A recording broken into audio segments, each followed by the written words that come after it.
Hello बच्चों, let's see the question and the question is which of the following reaction is appropriate for converting acetamide to methenamine। मतलब हमसे question में पूछ रहा है इसमें से हमारी कौन सी रिएक्शन है। हमारे पास चार रिएक्शन दी हुई हैं।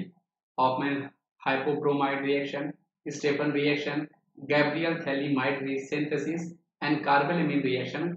हमें ये बताना है इसमें से कौन सी रिएक्शन जो होती है हम यूज करते हैं reaction for the conversion of acetamide to methanamine. सबसे पहले बेटा मैं यहाँ पर आपको रिएक्शन जो होता है ना वो आपको लिख के बता देता हूँ। क्वेश्चन में हमारे पास यहाँ पर CH3 C double bond ONH2 की बात कर रहा है।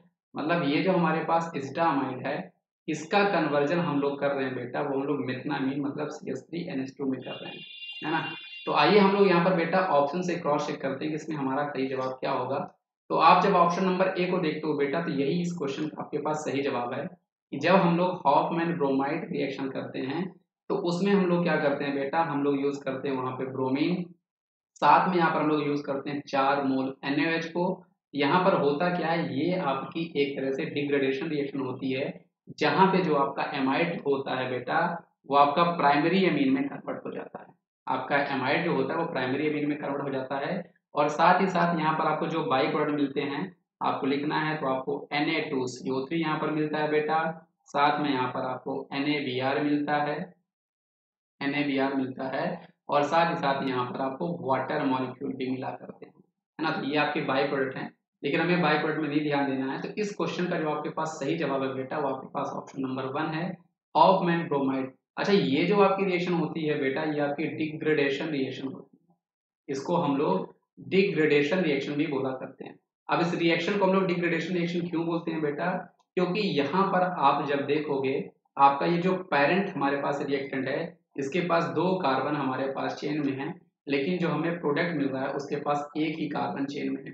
यहाँ पे कार्बन का डिग्रेडेशन हुआ करता है इसलिए आपका डिग्रेडेशन रिएक्शन भी कहलाता है, तो आपको ध्यान होना चाहिए। इसके अलावा हम अगर बाकी रिएक्शन का अगर हम बात करते हैं बेटा तो जो आपकी स्टेफन रिएक्शन है एक्चुअली यहाँ पे जो हमारा नाइट्राइल होता है उसको हम लोग एल्डिहाइड में कन्वर्ट करते हैं। मतलब अगर हमारे पास यहाँ पर RC ट्रिपल बॉन्ड N है, इसकी रिएक्शन बेटा हम लोग SnCl2 और साथ में हम लोग यहाँ पर HCl भी यूज कर रहे होते हैं और इस रिएक्शन का यूज हम लोग क्या करते हैं बेटा एल्डिहाइड बनाने के लिए यूज कर रहे होते हैं। अगर मैं आपको गैब्रियल थैलीमाइड सिंथेसिस रिएक्शन की बात करूं तो इस रिएक्शन का यूज हम लोग प्राइमरी एमीन बनाने के लिए करते हैं और प्राइमरी एमीन में भी बेटा हम लोग केवल इस रिएक्शन की सबसे बड़ी खासियत है कि हम लोग केवल एलिफैटिक अमाइंस इसमें बना सकते हैं, हम लोग एरोमेटिक इसमें नहीं बना सकते। जहाँ पे हम लोग थैलिक एसिड का यूज कर रहे होते हैं उसके बेसिस हम बनाते हैं। और कार्बोलेमीन जो रिएक्शन है बेटा ये रिएक्शन हम लोग 1 डिग्री एमाइन की टेस्टिंग के लिए करते हैं। मतलब अगर हमें प्राइमरी अमीन की टेस्टिंग करनी है तो प्राइमरी अमीन की टेस्टिंग के लिए हम लोग कार्बन अमीन रिएक्शन बोलते हैं। यहाँ पर होता क्या है, आपको आइसोसाइनाइड मिल रहा होता है, इसकी फॉलिंग इसमें होती है, ये हम लोग आइडेंटिफिकेशन के लिए यूज करते हैं for the primary amine. I hope आपको ये जो पूरा कॉन्सेप्ट होगा बेटा ये समझ में आया होगा। इस क्वेश्चन का सही जवाब हमारे पास ऑप्शन नंबर ए था। तो थैंक यू बच्चों।